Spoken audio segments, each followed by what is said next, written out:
پنجاب اور 1857 کی جنگ۔ یہ کتاب محترم تراب الحسن سرگانہ نے لکھی، آکسفورڈ یونیورسٹی پریس نے چھاپی، اور اس کتاب کو اس وقت میں ریویو کر رہا ہوں۔ Punjab and the war of independence from collaboration to resistance. 308 اس کے پیج ہیں اور یہ 2020 میں آکسفورڈ یونیورسٹی پریس نے چھاپی۔ اس کا میں نے مختصر سا ریویو کیا تھا امیزن میں، جس میں میں نے اس کو 5 سٹار میں سے 1 سٹار دیا تھا۔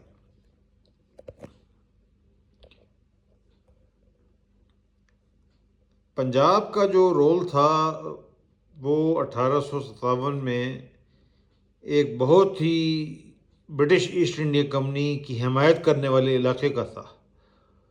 1857 کا جو پنجاب تھا اس میں موجودہ صوبہ سرحد بھی شامل تھا۔ یہ جو کتاب ہے جس کو ہم ریویو کر رہے ہیں، یہ پنجاب کا جو کردار تھا 1857 میں، جہاں تک کہ انگریزوں کے خلاف یا انگریز کمپنی کے خلاف مزاحمت کا تعلق تھا، اس کردار کو بہت زیادہ بڑھا چڑھا کر اور بہت ہی یعنی کہ ایگزیجریٹ کرتا ہے، بہت زیادہ اس کو جو ہے نا اس میں بہت زیادہ ہوا بھر دیتا ہے۔ جتنا یہ فرما رہے ہیں کہ پنجاب میں بغاوت ہوئی، اتنی بالکل نہیں ہوئی۔ پنجاب میں بغاوت ہوئی نہیں 1857 میں، جہاں تک کہ پنجاب کے لوگوں کا تعلق ہے۔ اس کی وجوہات تھیں، یہ نہیں کہ پنجابی کوئی اس معاملے میں کوئی ان کو نوکری باز تھے یا وہ چاپلوس تھے یا ان میں کوئی اور کردار کی کمزوری تھی، بات یہ نہیں تھی۔ اس پہ ہم بات کریں گے مزید۔ صرف 2 بہت ہی چھوٹے واقعات گوگیرا اور مری میں ہوئے، جن کا 1857 کی جنگ پر کوئی اثر نہیں پڑا۔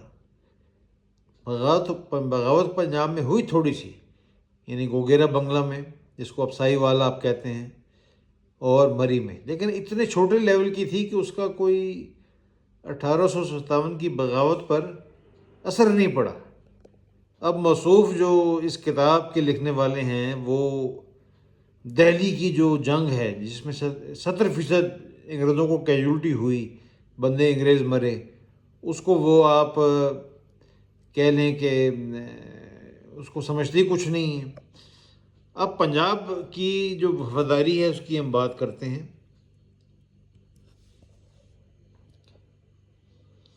یہ جو مسئلہ ہے اس کو بہت ہی ایک بھونڈے طریقے سے ایک پنجاب کے جو لکھنے والے ہیں، جو تاریخ دان ہیں اور جو اینالسٹ ہیں، انہوں نے ایک بہت ہی بھونڈے طریقے سے لیا ہے اس کو۔ بات ساری یہ ہے کہ جو تاریخ لکھنے والا ہے اس کا یہ کام نہیں ہے کہ کسی واقعے کو آپ برا کہیں یا اچھا کہیں۔ پنجاب کے لوگ جو 1857 میں اسی طرح تاریخ کے قیدی تھے جس طرح کسی بھی علاقے کے لوگ تھے، چاہے مدراس کے ہوں، چاہے بنگال کے ہوں، چاہے راجستھان کے ہوں۔ پنجاب کی جو تاریخ تھی 1707 سے 1857 تک، وہ انتہائی پیچیدہ تھی، اور اس کو سمجھے بغیر، اس کا مطالعہ کیے بغیر آپ کسی بھی آپ نتیجے پر نہیں پہنچ سکتے۔ پنجاب کے مسلمانوں میں جو لیڈرشپ تھی یا باقی لوگوں کو چلنے کی صلاحیت، وہ بہت کمزور تھی، وہ تھی ہی نہیں وہ لیڈرشپ۔ اس کی یہ وجہ تھی کہ مغل جو تھے وہ اپنی فوج میں یا اپنے ایڈمنسٹریشن میں، صوبائی گورنروں میں، ان مسلمانوں کو فوقیت دیتے تھے جو یا ایرانی تھے یا ترک تھے یا افغان تھے۔ تو یہاں پنجاب میں تو مسلمانوں میں لیڈرشپ پیدا ہی نہیں ہوئی مغلیہ زمانے میں۔ اگر آپ اسٹڈی کریں، ایک پنجابی مشہور تھا ادینہ بیگ، جو ارائیں تھا شرق پور کا، اور بہت ہی اس نے گھٹیا حرکتیں کی، مرہٹوں کو بلا لیا 1758 میں، اور ڈبل ڈیلنگ کا اور دوغلی پالیسی کا تو ماہر تھا ادینہ بیگ۔ ادینہ بیگ کے علاوہ اور کوئی ایسا قابل ذکر آدمی نہیں تھا یہاں پر۔ اس کی وجہ تھی کیونکہ مغلوں نے لیڈرشپ ڈیولپ ہی نہیں کی۔ دوسرا، مغلوں نے مراٹھوں کو اور راجپوت جو تھے ہندو، ان کو بہت زیادہ اپنی نوبلٹی میں، جو اعلیٰ جو ہوتی ہیں، جو اپنا عہدیدار ہوتے ہیں، ان میں شامل کیے بہت زیادہ رشوت کے طور پہ۔ تو پنجاب کے مسلمانوں کو تو انہوں نے کچھ سمجھا ہی نہیں مغلوں نے۔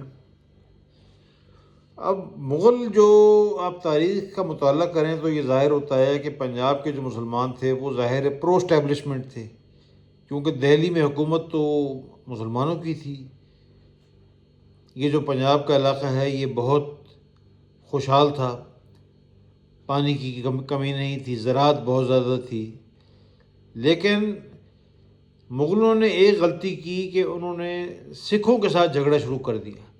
یہ آپ سمجھ لیں کہ سکھوں نے غلطی کی کہ مغلوں سے لڑائی شروع کر دی۔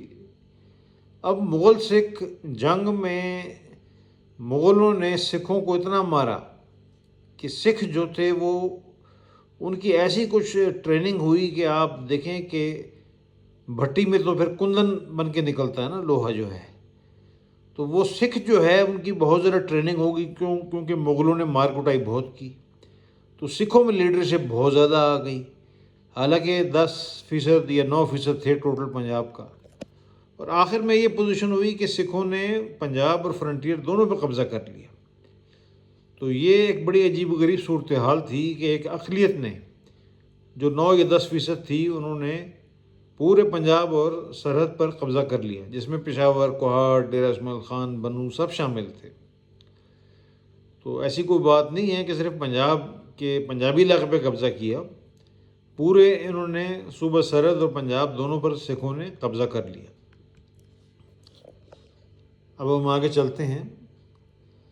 سکھوں نے جو گریلا جنگ کی، اس کی وجہ سے وہ بہت زیادہ طاقتور ہو گئے، اور جب انگریز بھی آئے تو سب سے جو انگریزوں کے سخت اور مشکل ترین جو ان کے جو مخالف تھے وہ سکھ تھے۔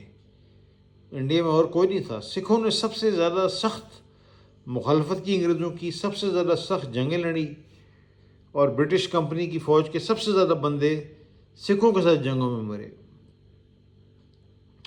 پٹھانوں نے بھی لڑائی کی اور سکھوں پنجابیوں سے زیادہ لڑائی کی سکھوں کے خلاف، لیکن کیونکہ ان میں پارٹی بازی بہت تھی، قبائلی حساب سے ان میں تقسیم بہت زیادہ تھی، تو یہ ڈیوائیڈڈ تھے، تو یہ بھی سکھوں نے ان کو بھی مغلوب کر لیا۔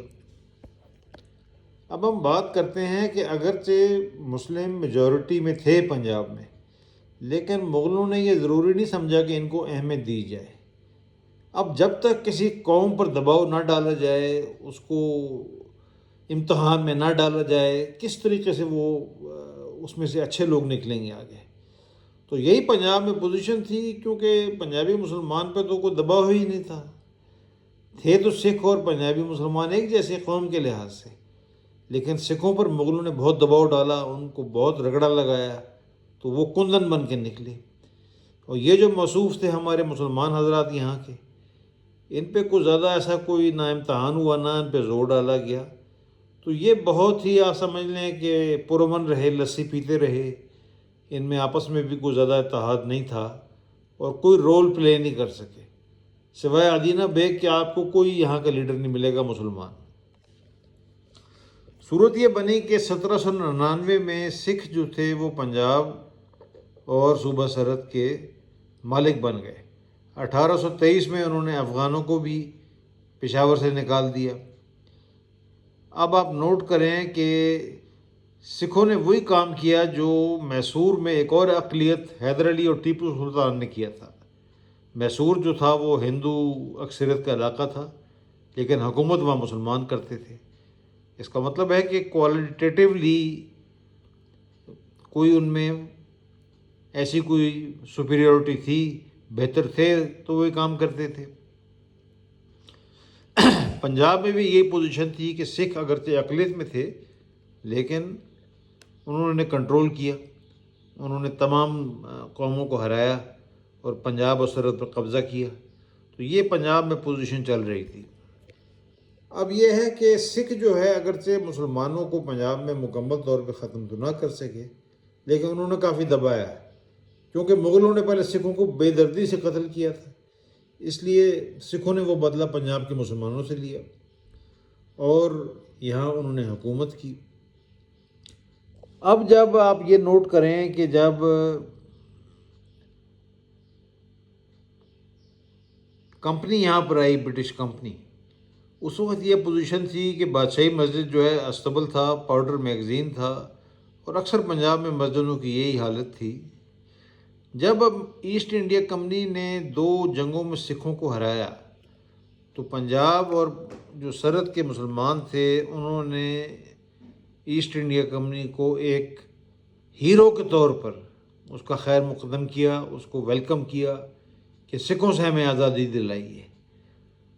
تو 1857 میں پوزیشن یہ تھی کہ ایسٹ انڈیا کمپنی کو پنجاب کے جو مسلمان جو تھے اور جو پٹھان تھے وہ تو ایک سمجھتے تھے کہ سیویئر، یعنی اس نے سکھوں سے بچایا مسلمانوں کو.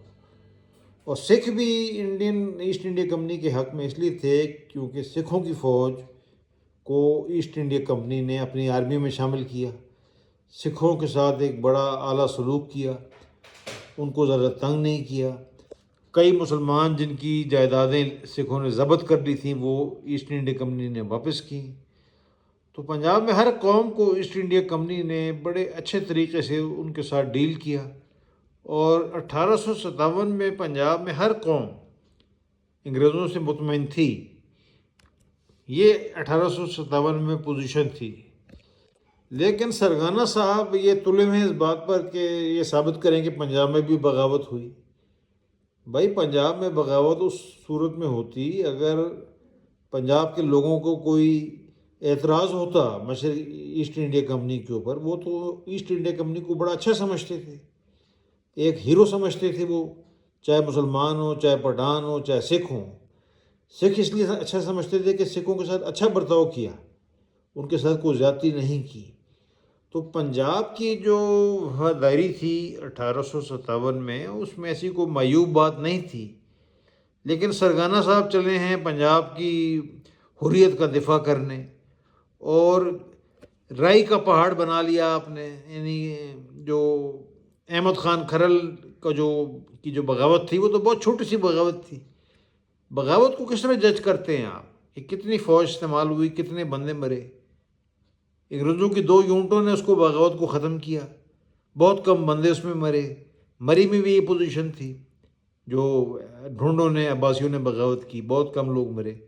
تو کس طریقے سے آپ اپنا سرگانہ صاحب یہ اتنی لمبی چوڑی انہوں نے یہ کتاب لکھ ڈالی اور اتنا بڑا چڑھا کر آپ نے بیان کیا. بات یہ ہے کہ جو تاریخ دان ہے اس کا تو کام ہے حقیقت لکھنا. اب یہ آپ کتابیں جتنی مرضی لکھ دیں لیکن اس سے مسئلہ حل نہیں ہوتا. آخری بات یہ ہے کہ سرگانہ صاحب نے ہریانہ کو بھی پنجاب میں شامل کر لیا، حالانکہ جو ہریانہ کے ضلع تھے 1857 میں ان کو تو پنجاب سے کوئی تعلق نہیں تھا. روہتک، گڑگاؤں، کرنال، حصار تو نارتھ ویسٹ پروونسز کے، جو ایسٹ انڈیا کمپنی کا نارتھ ویسٹ پروونس تھے وہ اس کا حصہ تھے. تو روہتک، گڑگاؤں، کرنال، حصار کو بھی آپ نے کس طرح پنجاب میں شامل کر لیا؟ تو یہ جو کتاب ہے یہ رائی کا پہاڑ بنا دیا انہوں نے، اور کوئی اس میں حقیقت نہیں ہے، اور 300 صفحات بھی لکھ ڈالے.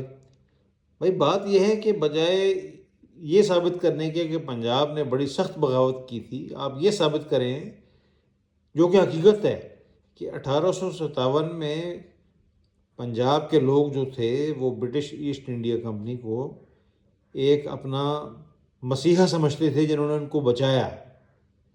جس طرح 1803 میں جب ایسٹ انڈیا کمپنی نے دہلی پر قبضہ کیا اس وقت دہلی کے لوگوں نے بھی ویلکم کیا ایسٹ انڈیا کمپنی کو. تو ہماری جو تاریخ ہے اس میں کافی خامیاں ہیں. دائم ہے کہ گول مول باتیں ہم لکھ ڈالتے ہیں اور ہمیں ضرورت ہے کہ ہم اپنی اصلاح کریں.